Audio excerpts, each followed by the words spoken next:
Ivy, I'm so glad you're here. This is so much fun. Thank you for coming. Can you believe I'm here? I'm so excited. You're here in Baja. So we're going to talk a little bit about the ripple effect. My name's Amanda DuBois, and I'm here to interview Ivy Woolf Turk. So before we get started, why don't you tell us a little bit about yourself? Well, a little bit about myself. Okay.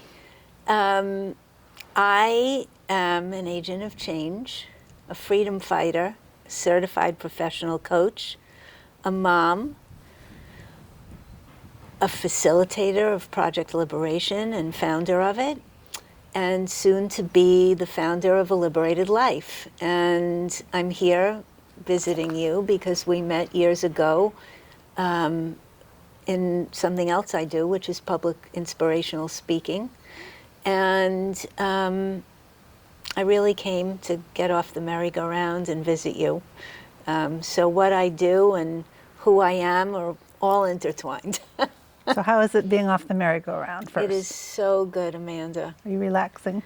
It is so magical here. It's so being on your porch, in your home, in this ancient, wisdom-filled sky is just everything I dreamed of and more. Oh, good. So we're here to talk about the ripple effect. And I'm curious, what does that mean to you?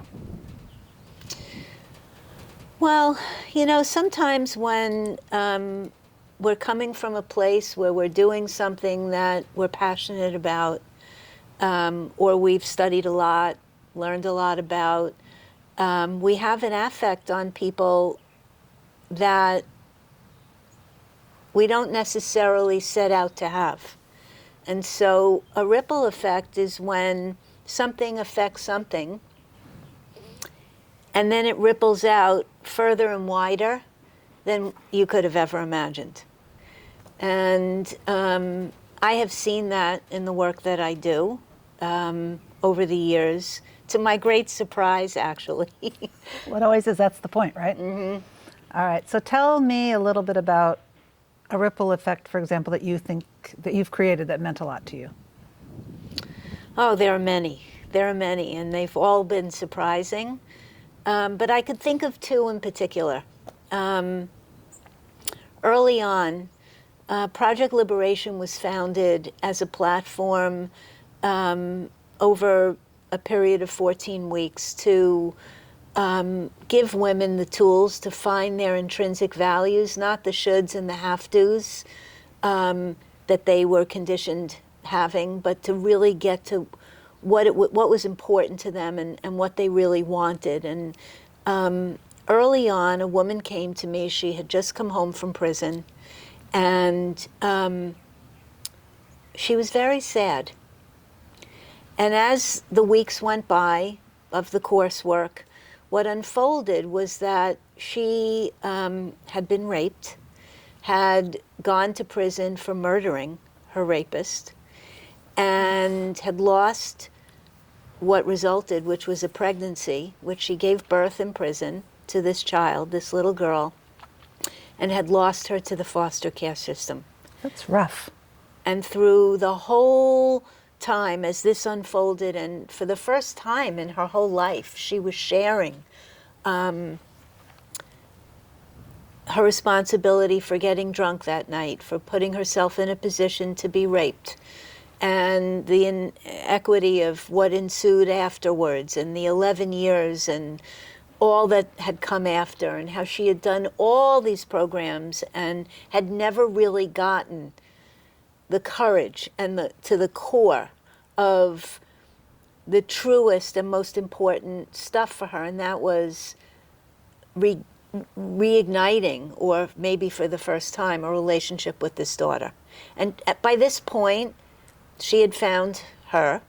The daughter had aged out of foster care, was living in Florida. This woman was living in New York, the mom, and she spoke about wanting to really have, you know, a succinct and authentic relationship with her.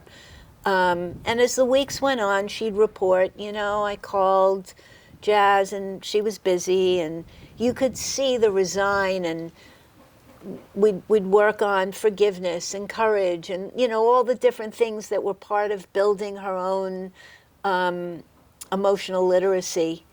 And then the course work was over and we parted for the summer. And about 2 years went by and I got a phone call. And it was Davika and Jasmine on the other end on Together? FaceTime together. Oh. And not only had they forged a relationship and had Davika used some of the methodologies and tools that she learned through Project Liberation, but Jasmine had moved from Florida and was now living with Davika and was enrolled in college and really interested in coming to Project Liberation herself. And so in the fall, when we began again, Davika and her daughter were part of the next cohort. So the ripple effect of something that was just intended to help these women, A, get in touch with their true selves from the inside out, and it was brought out into her family and then into the community, because all of the women that were new in this cohort, hearing that 2 years earlier she'd been in another cohort and this was her dream and she dared to dream and she kept trying on the tools and that it worked. It was so inspirational. So this ripple effect of creating community that I never really imagined how much could be possible, not only for the individual and their specific issue, but for the community as a whole. And these, so that's story number one. So tell me about Project Liberation. What is it? Well, Project Liberation is a 14-week curriculum. It's basically a personal empowerment platform that supports women when they're coming home from prison. And there's a dream that we greet the women on the outside as they return. But as things have been evolving over the last 10 years, the real dream is to meet them on the inside when they are starting to take responsibility for what got them to prison to begin with, which is usually very different from what they were sentenced for. And teach them emotional literacy, really educate them on what emotional intelligence is and take them through this 14 to 16 month programming of trying on and realizing that so much more is possible than they ever imagined, and that in many ways they were living backwards, thinking, if I have this, or I have this for my children, at the expense of myself, I can then do this, and then I'll be happy, safe, loved. And what they find is that when they learn to love themselves, and they build the esteem necessary to stand in who they are, and to start imagining what it is that they could do, that they would love, that they would wake up every morning not in thinking they should or they have to, but because they want to, then they have everything they need. And so it's a toolkit and a teaching, and it combines coaching and ancient and modern trauma-informed modalities and breath work and all kinds of wonderful stuff. But it's also a community. So how many women have gone through the program? So far, 567. And how are they doing? Not one has gone back to prison. With a national recidivism rate of over 60%, zero. We're really proud of this. So so that's your ripple effect in the world. Like, what have you created? So, what's her name? Dalika is one example with Jasmine. Right. And I assume that there's other stories similar. Oh, there are so many. There's Wanda, who I met in a homeless shelter when I was facilitating Project Liberation there.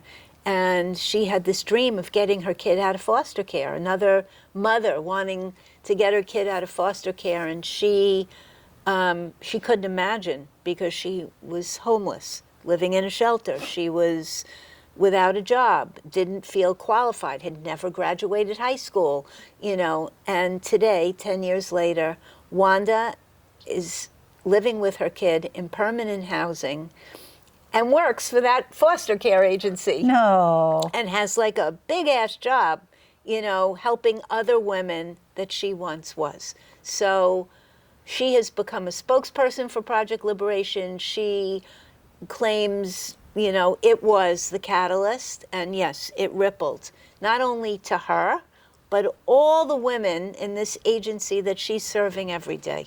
And that's only one piece of the ripple effect. As I mentioned earlier, I wanted to tell you two stories because it shouldn't take cement walls and bars for a woman to find her worth. And so in the other side of my work, which is with women who I like to say are stuck or imprisoned in their lives in one way or another, I notice a very big ripple effect. Many women come to me, they're in transition. It could be they're stuck at a moment in their health. They're stuck in their relationships. They're stuck in their marriages and or careers. And most recently, I coached a woman who was with a big company for 35 years. And she elevated, you know, and really moved up the ladder of what others define as true and utter success, both within the company and in the, you know, all the accolades and the executive senior VP roles in the corner office, you know, the whole 9 yards. And she came to me miserable. Ivy, I look like the epitome of success. I've got more money than I know what to do with, and I'm miserable. I have the Sunday night blues every week. I dread Monday morning. I no longer have the passion for this work, and I'm scared. I'm scared because I don't know what's next, and I just don't know. And so we worked for about 6 months, and magically or not, through working through getting her in touch with what she really valued, what was really important to her, taking small little steps, this woman realized that she, as a young woman, was told what success meant, and she had followed it all these years to her detriment, and that she wanted to teach young women, just like she was, what it meant to really live unapologetically and authentically and define success based on their own version of it, from their true wants and desires versus the shoulds and the have-tos. And this woman was offered by her organization of 35 years a severance package out of nowhere that enabled her to have full salary, handled the worry about trading the paycheck for freedom, and she has created something for young women that is empowering and rippling to women all over the world. So she started in Seattle and is now in London and soon in Paris. And I look at this and many of the women of resiliency coaching that come to me privately, and I see the ripple effect because they're all people who may be stuck in a moment, but have this desire to make a difference in the world, and sometimes they don't even know it. And so it's powerful. Well, so that brings me to my next question. I feel like people who have a big ripple effect in the world, there has to be some braveness in there, like sort of, who am I to think that I can do this? So can you talk about that?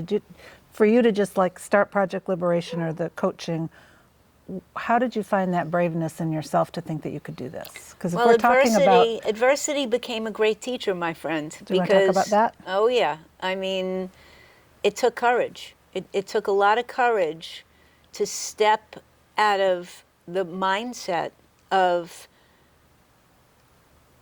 not just a feeling, and this is the lack of self-worth and the conditioning that many women have, of feeling like it's not that you just made a mistake, it's that you are a mistake.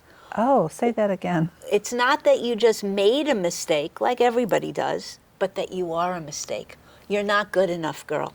And that comes not from necessarily the adversity at hand, but a slow conditioning from some trauma, or doesn't have to be that you were raped in the closet by your uncle. It could be something small that you didn't even register and decided that women are to be seen or not heard, or you've got to stand by your man and put your needs and wants aside, or there are so many sort of internal messages. Internal limiting, I call them as a coach, limiting beliefs, but there are so many beliefs that chip away at the willingness to... So talk about yours. What made you feel like you could do that? If you were going to tell somebody who thinks that they want to do something to make a change in the world or to make a difference so that they could have a ripple effect, what advice would you give? The advice that I would give would be to really look at a pivotal moment, like the worst adverse moment where you think you're going to die.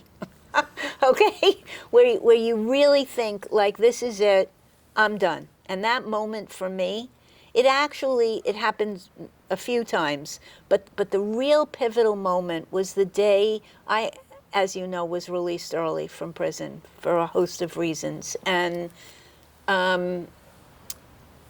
I was released homeless, penniless, and destitute. Now, I was way more fortunate than most because I had this posse of loving kids and friends and family supporting me. But on that first day, they gave me $100 and to buy shampoo and whatever. And they let you out for 3 hours from this horrific halfway house that was in a terrible neighborhood. And it was a little overwhelming, you know, after 46 months in one hallway, the sights, the sounds of this vibrant Spanish Hispanic neighborhood in the Bronx was like, wow. And I went to walk toward what somebody told me was the drugstore. And the next thing I knew, I was on the ground on Fordham Road in horrific pain, thinking that my arm had been ripped off my body. And as I lay there, people were walking over me like ants, and it wasn't lost on me in that moment that I had spent the last 20 years as a real estate developer marginalizing women and families in neighborhoods that I was gentrifying, and that I now had become one of them. And here I was with no health insurance, no cell phone, felon written on my forehead in neon, obviously. And all of a sudden, from behind, someone lifted me. The shoulder popped back into place. And this nice man said, "Your shoulder dislocated, are you okay?" And I said, yes, yes. And it was in that moment that I realized if I, an educated, privileged woman with $100, which was now gone because I'd been mugged, okay, couldn't make it in her first 3 hours, what were the sisters I left behind supposed to do? And it was then that I got the courage, fearing that they'd send me back to prison to fix my shoulder. I didn't know if it was ripped or what, that I'd be punished, there'd be retribution, you know, because I got in trouble and you know what I mean? It was false evidence appearing real, but I busted through and I crawled back to that halfway house and marched into the administrator's office and said, sending me out for a 3-hour pass isn't enough. We need to bring programming to every person who comes here. And I need a credential other than ex-felon, because right now it's obviously written on my forehead in neon. And I need a credential other than ex-felon, and this is what I want to do. And it was the first time that I could say my advice to anyone is, if you know in your soul that there's something you need to do, don't play small. You don't have to climb the mountain in one fell swoop, but start taking small steps towards something that's sparkling to you. even if it doesn't make sense, even if you don't understand it. In that moment, the administrator was looking at me and she was going, Woolf Turk, you owe us 25% of your future income for room and board here. Forget school. You're not going to school. You better get a job. And I looked at her and I said, really? And what am I qualified for? I can't go back into real estate. They won't hire me in McDonald's across the street. I need to do something that I could wake up every morning and be in service. And if you know, as a person, in your soul, that there's something, it doesn't have to be big. In my case, it was to become a life coach and to bring the injustices of the system and advocate and teach women how to advocate for themselves so they could advocate for the larger issues. But it could be that your whole life you've been interested in coaching Little League or bringing cookies as something joyful to diabetics, you know, because they're sugar-free and taste delicious anyway. Like, whatever it is that rocks your world, my advice would be take small steps, pause, go in, spend time every day noticing what keeps sparkling up. Notice the synchronicities that start to appear. I mean, look how I got here, Amanda. I had this sparkle about people in transition and what to do and if you're thinking about retiring or if you're not happy where you are and don't quite yet know where you want to be. And that was 4 years ago when I first came to see you, and it didn't work out then. And then someone I knew came to visit and blah, blah, blah, and then out of nowhere you went, so when are you coming to visit again, girlie? And like, it all, and I took the small step to say, really? When? Then contacted the place, then got a ticket, you know, like, it doesn't have to be hard and you don't have to be afraid. Who am I? Who are you not to? So that's my advice. Take a small step. You don't have to give up the paycheck yet, but take a small step. Do something toward it. See what happens. Call it in. Dare to dream. Well, that was a lot. So thank you for coming and sitting on my porch with me. Thank you for all the ripple effects that you're making in the world, all the women in Project Liberation, and I know a lot of their stories. And I know there's 500 and something of them now, I guess, and they're all making a difference in their community, and you're making a difference in your community. And I think that's really what it's all about. So thank you for coming and sharing your ripple effect. And thank you for sharing you and your porch and your beautiful world here in Todos Santos. Aww. I love you. I love you too.